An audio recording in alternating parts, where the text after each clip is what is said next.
আপনি, আমি, আমরা। দৈনন্দিন জীবনে আমরা প্রতিনিয়ত বিভিন্ন নীতির সাথে জড়িত, যেমন অর্থনীতি, বাণিজ্য নীতি, সমাজনীতি, পরিবেশ নীতি ইত্যাদি। এই সকল নীতির বাইরেও একটা নীতি আছে, সেটা হচ্ছে রাজনীতি। বলা চলে সকল নীতির নীতি। আসসালামু আলাইকুম everyone, this is Raihan Ahmed, welcome to my another new video.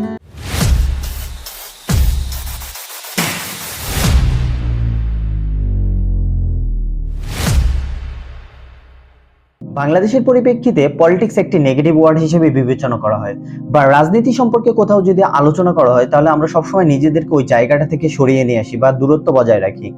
আসলে কি পলিটিক্স সম্পর্কে সবসময় দূরত্ব বজায় রাখা উচিত, বা আমাদের কি ওইখান থেকে সরিয়ে আনা উচিত? পলিটিক্স সম্পর্কে যদি আমাদের জ্ঞান না থাকে বা আমরা সচেতন না হই, তাহলে বিভিন্ন সময় বিভিন্ন শাসকেরা বিভিন্নভাবে আমাদের শোষণ করে যাবে, এটাই স্বাভাবিক। উন্নত বিশ্বের দিকে যদি আমরা লক্ষ্য করি তাহলে দেখবো যে বাচ্চাদেরকে ছোট থাকতেই পলিটিক্স সম্পর্কে জ্ঞান দেওয়া হয় এবং বাচ্চারা ছোট থাকতেই পলিটিক্স সম্পর্কে সচেতন হয় এবং তারা ফিউচারে প্ল্যানও করে যে তারা একসময় নিজের দেশকে লিড করবে। You're gonna be the president one day, right? I want to. Hey, you ready? Come here, man. Look over there. Okay. So you can practice being president. See, this is Tommy for president, and this is a presidential motorcade, and when you take it home, it really works. You can really drive the car. Come on in here and get in, see what it looks like. আমাদের মধ্যে একটা জিনিস লক্ষ্য করা যায় যে বাচ্চারা যদি পলিটিক্স নিয়ে কখনো কোশ্চেন করে বা কিছু জানতে চায়, আমরা চেষ্টা করি ওই জিনিসটা এড়িয়ে যাওয়ার জন্য, বা আমরা ওটার সঠিক অ্যান্সার দিতে পারি না।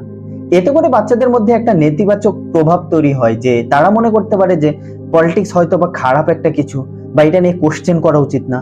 এতে করে রাজনীতি সম্পর্কে তাদের ভিতর জানার আগ্রহটা অনেকাংশে কমে যায়। আমার কথা হচ্ছে, একটা বাচ্চা যদি ছোট থাকতেই রাজনীতি বিষয়ে না জানে বা রাজনীতি বিষয়ে সচেতন না হয়, তাহলে বড় হয়ে সে তার অধিকার সম্পর্কে কিভাবে সচেতন হবে? আর একটা মানুষ যদি নিজের অধিকার সম্পর্কে সচেতন না হয়, তাহলে সে কিভাবে সুনাগরিক হয়ে উঠবে? আর দেশে যদি সুনাগরিক প্রতিষ্ঠিত না হয়, সেই দেশটাকে কিভাবে আমরা উন্নত দেশ হিসেবে কল্পনা করতে পারি? তাহলে আমরা কিভাবে নিজেদেরকে রাজনীতি সচেতন করে তুলবো বা রাজনীতি সম্পর্কে বিভিন্ন ধরনের জ্ঞান অর্জন করতে পারবো? রাজনীতি সম্পর্কে জানাশোনার জন্য আমাদের বিভিন্ন ধরনের উপায় আছে। যেমন আমরা ইতিহাসে বিভিন্ন বই বিভিন্ন সময়ে বিভিন্ন শাসনামলে নিষিদ্ধ করা হয়েছে, সেই বইগুলো আমরা পড়তে পারি। আমরা বিভিন্ন ধরনের রাজনৈতিক আলোচনা শুনতে পারি, পডকাস্ট শুনতে পারি, নিউজ পেপার পড়তে পারি।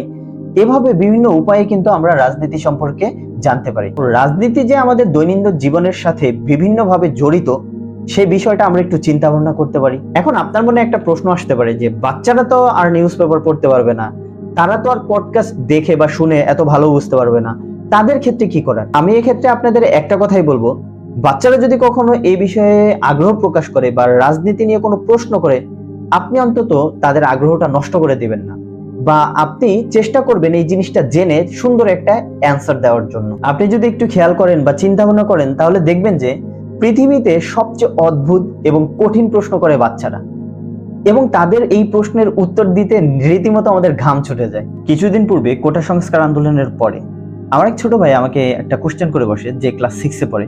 তার কোশ্চেনটা ছিল এরকম যে, ভাইয়া, সেনাবাহিনী একটা সময় পরে ছাত্রদের পক্ষে অবলম্বন করে, আবার এই সেনাবাহিনী সাবেক প্রাইম মিনিস্টার শেখ হাসিনাকে দেশ ত্যাগে সহায়তা করে, তাহলে অ্যাকচুয়ালি সেনাবাহিনী কাদের পক্ষে? সেনাবাহিনী কি ভালো না খারাপ?